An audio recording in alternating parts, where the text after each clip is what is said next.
Send ko to sa...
Ay, 0.6. Ito.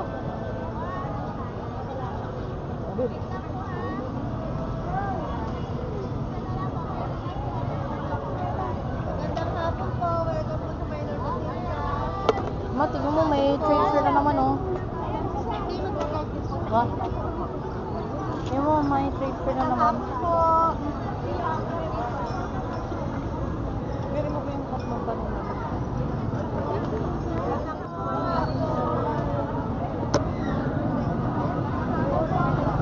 Saan ka pupunta? Papasok mo saan? Hapon po. Hapon po. Ayun, natingin tayo doon. Ayun, ayun. Bus eh. Ito lang mainit. Ito ka.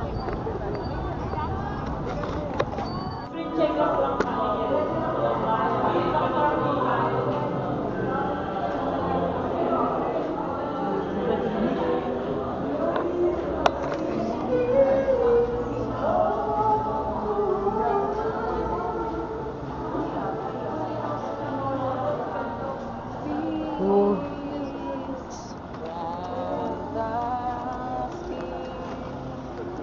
Parang sa... Saan yun daw? Museo, saan yun? Doon? Diyan ba doon? Ay, ito di. Pinakasilulan ako sa libi. Ang dami So, saan tayo pupunta ulit? Saan tayo pupunta ulit? Pahalik. Kiss. Tanggalin mo yung sa ulo mo.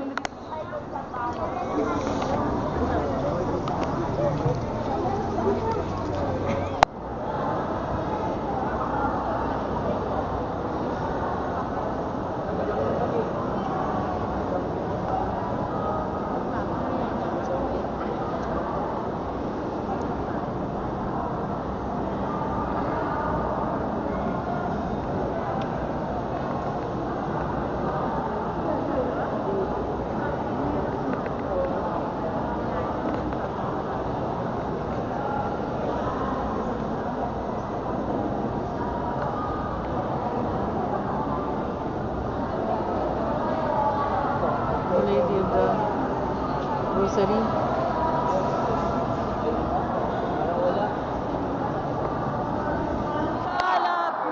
Mula po sa Basilica ng Morani, na isa po ng aming pura-paramo at rector na si Reverendo Padre Antonio Pitos Jr. ay malugod po namin kayong tinatanggap dito po sa tahanan ng Birheng Milagrosa ng Morani. At bilang pauna po, may handa po kami short video film. Ito po ay patungkol sa kasaysayan ng simbahan, gayon din sa kasaysayan ng Birheng Milagrosa ng Morani. Diyan na kayo din.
kasalanan ay huwag mong kanilin.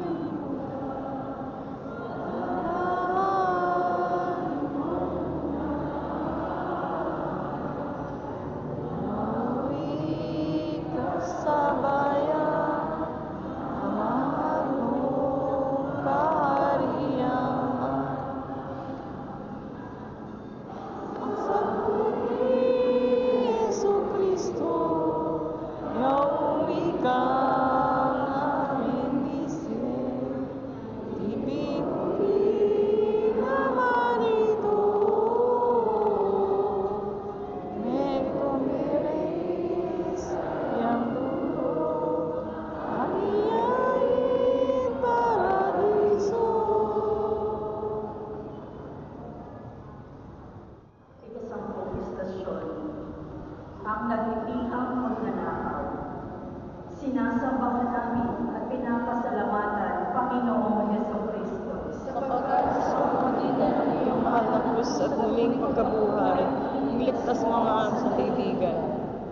Ang mabuting balita ng ating Panginoon ayon kay San Lucas. Tinuya siya ng isa sa mga salarin na kabitin at ang sabi, "Hindi ba ikaw ang Mesiyas? Iligtas mo ang iyong sarili, pati na kami." Ngunit pinagsabihan siya ng kanyang kasama, "Hindi ka ba natatakot sa Diyos? Ikaw may pinarusahan tulad niya. Matuwid lamang na tayo'y parusahan ng ganito dahil sa ating mga ginawa. Ngunit ang taong ito'y walang ginawang masama." At sinabi niya, "Jesus, alalahanin mo ako kapag naghahari ka na." Sumagot si Jesus, "Sinasabi ko sa iyo, ngayon isasama kita sa paradiso." Ang mabuting balita ng ating Panginoon. Purihin namin, Panginoong Paghihintay.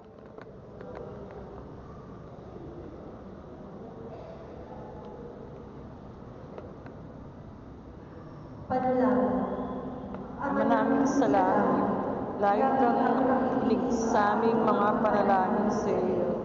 Pinakikinggan mo ang aming mga kahilingan, ang aming mga paghihirap at mga pagtatanong sa buhay. Nawa ay dulot mo sa amin biyayang ito, nakikinig sa aming kapwa. Nawa ay magkaroon kami ng pusong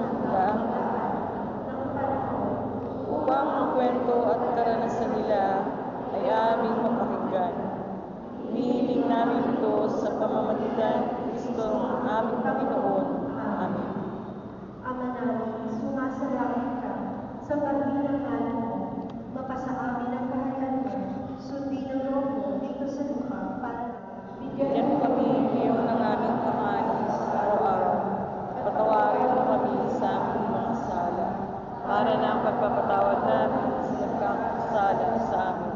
At huwag mo kami ipanintulot sa tukso, at iadya mo kami sa lahat ng sama. Aba, Ginoong Maria, napupuno ka ng grasya. Ang Panginoong Diyos ay sumasa iyo.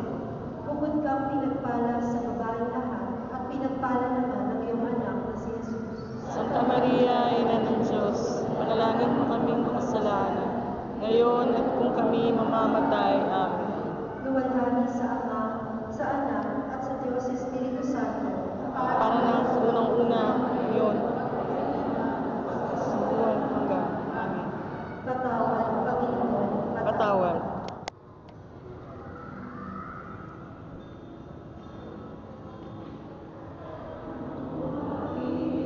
Sa Kalbaryo, itong inang nagluluho, anak niya si Kristo, napapako ng koto doon sa Sacro Madero. At nilapitan sa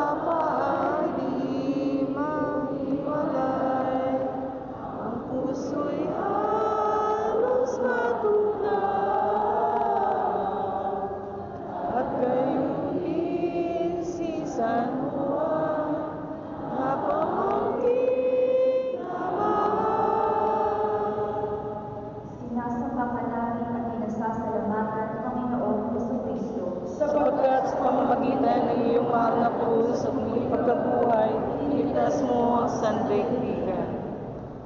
Ikalabing-isang estasyon, si Maria at ang minamahal na alagad sa paanan ng krus. Ang mabuting balita ayon kay San Juan. Papuri sa iyo. Nakatayo sa tabi ng krus ni Jesus, ang kanyang ina at ang kapatid na babae nitong si Maria, na asawa ni Cleopas. Naroon din si Maria Magdalena. Nang makita ni Jesus ang kanyang ina at ang minamahal niyang alagad sa tabi nito, kanyang sinabi, "Gina, narito ang iyong anak." At sinabi sa alagad, "Narito ang iyong." Mula noon, siya'y pinatira ng alagad na ito sa kanyang buhay. Ang mabuting balita ng Panginoon. Puri ka namin, Panginoong Hesukristo.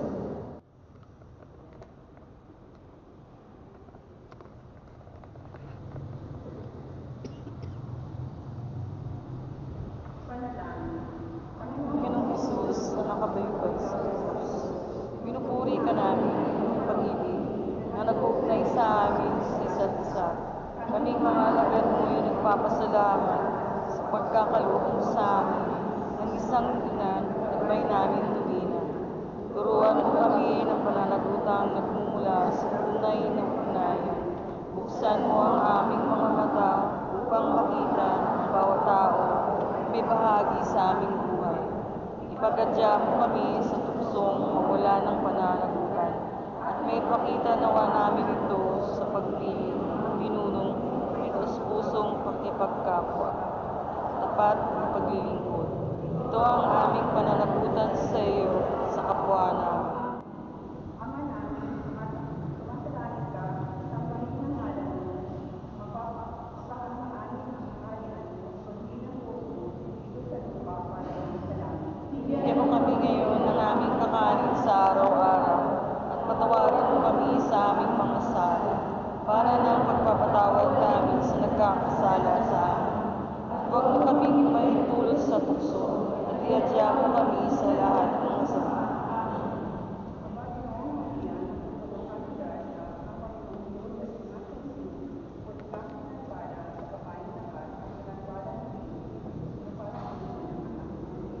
Santa Maria, Ina ng Diyos, panalangin mo kami makasalanan, ngayon at kung kami mamamatay.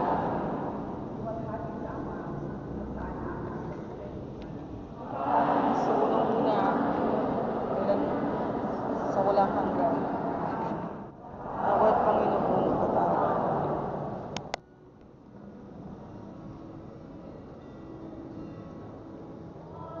Templi kami Cristo, imanos tuas comendo, Spiritu ilumito,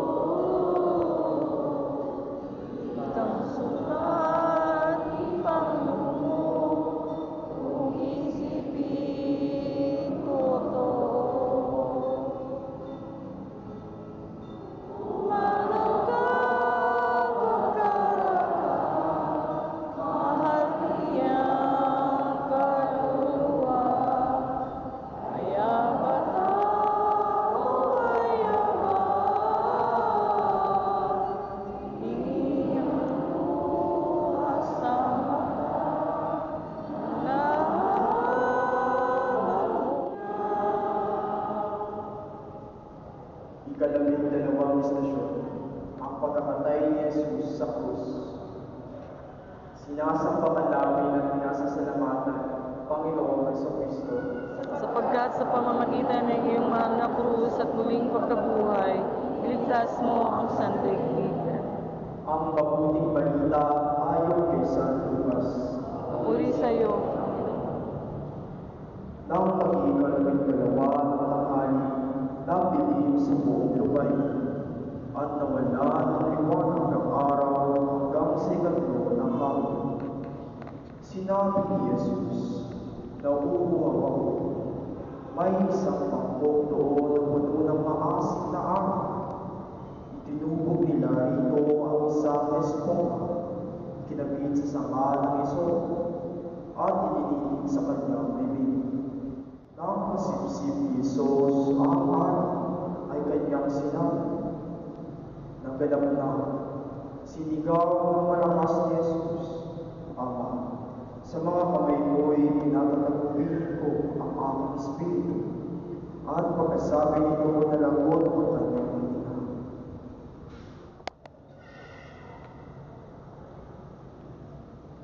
Wala namin.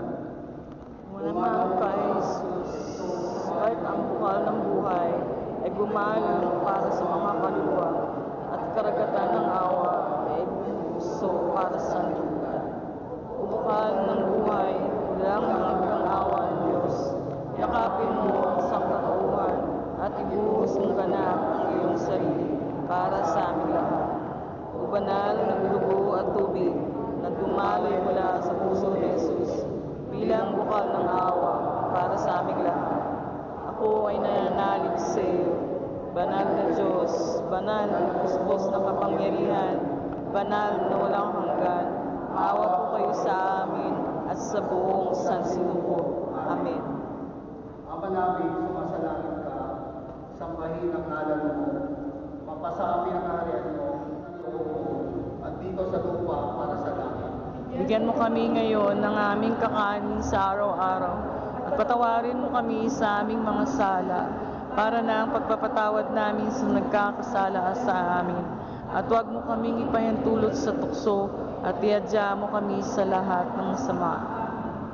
Aba, Ginoong Maria, napupuno ka ng grasya, ang Panginoong Diyos ay sumasa iyo. Bukod kang pinagpala sa babaeng lahat, at pinagpala naman ang iyong anak na si Jesus. Santa Maria, Ina ng Diyos, panalangin mo kami makasalanan, ngayon at kung kami mamamatay. Amen. Walagi sa Ama, at sa Anak, at Diyos sa Espiritu Santo. Sa unang-una, ngayon at magpakailanman, sa hanggang. Patawad, Panginoon, patawad. Yung pagbabalik at mag-iingat po kayo sa pag-uwi. Viva la Virgen! Viva! Ano si number 1? Ayun. Ay si ate. Number 1! Picture po tayo. Tapos, pa-pick up po tayo dito sa harapan. Okay. Pupunta siya dito. Tapos, kasi meron po tayong sakay na naka-wheelchair. Alright. Priority Nag-request na rin naman po ako sa mga ano. Very good. Oo. Ang hirap kasi kanina sa ano. Uy, itatawid mo, no? Grabe, ang init. Okay lang sa atin kasi normal tayo. Paano sila? Siya, alam mo, last year, si mother ko sinama namin. Pero ngayon hindi na, kasi hindi na niya kaya maglakad talaga. Ayaw naman niya mag-wheelchair. Mahirapan din siya. Ay, hindi lang siya pati. Isa talaga. GC! Ako yung internet sa Paris. Yung ocho-ocho ko. Kuha ko ate. Opo. One more. Kanino cellphone yan? Tagtag na lang ha.